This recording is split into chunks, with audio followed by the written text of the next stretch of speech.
ætla að kynna bókina Í veldi skrúðsbóndans eftir Jón Karl Úlfarsson, útvegsbónda.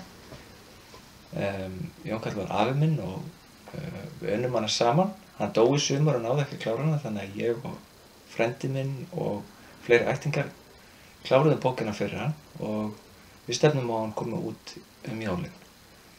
Aðalefni bókarinnar eru lýsingar hans á hvernig á að finna fiskimið og afi hafði náttúrulega lengstu reynslu á sjó sem ég veit.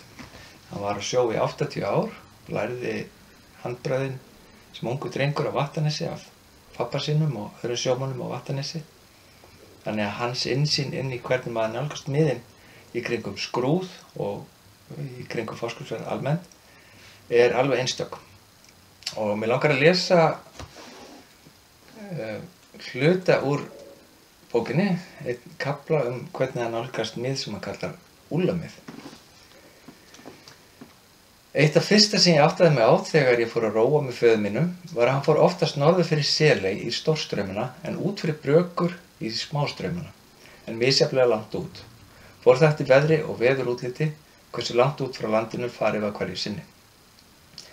Þegar róið var á norðurfalli var mjög algengt að keyra 15 mínútur út frá Seley sem var 1,5 sjómíla og þar stoppað fyrir róðurinn en ekki hreyfti vélinni fyrr en farið var í land. Enda þá búið að reka norður það langt að oftast var náttmálarhnjúkur við það að hverfa undir fjallið yfir ímastöðum og við fallskiptin rak út og þá tók oft mikill og fallegu fiskur sem þá var oft stór fram á suðurfallið. Venjan var sú að nú fyrst var vélin sett í gang og haldið heim, enda oftast komin góður afli. Það sem ég vil ráðleggja hverjum sem er, hvort sem þeir eru að byrja sína formennsku eða eru búnir að taka þátt í að vera fiskifælur, að þótt fiskur sé oft tregur skal vélin alls ekki sett í gang, heldur skal láta reka allan tíman. Nauðsynlegt er að hafa þolinmæði og bíða, þótt kannski sé lítið að hafa á meðan norðurfallið er hart annað en smátittir, því fiskurinn fer að taka þegar norðurfallið minnkar. En vélin er ekki hreyfð fyrir en farið er heim, spá ég góðum róðri. Þegar ég var að alast upp var hvorki sími né radar til að eyðileggja fiskiríið fyrir strandveiðmönnum.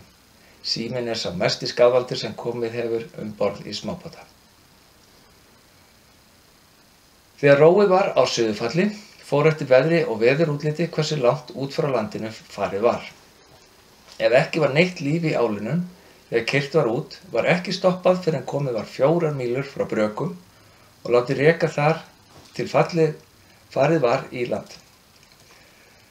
Það sem menn skulu átta sig á er að þegar róið var út á norður, var róið á norðurfalli, en þegar farið var út fyrir Brökur, var róið á suðurfalli. Ég hef gefið mönnum annars staðar ráð bestu leiðina í land ef menn eru staddir út af Fáskrúðsfirði og fá á sig suðvestanveður. Því nefni ég suðvestanveður að flest slys af smábátum hér úti fyrir Austfjörðum hafa einmitt orðið í sunnan eða suðvestanveðrum.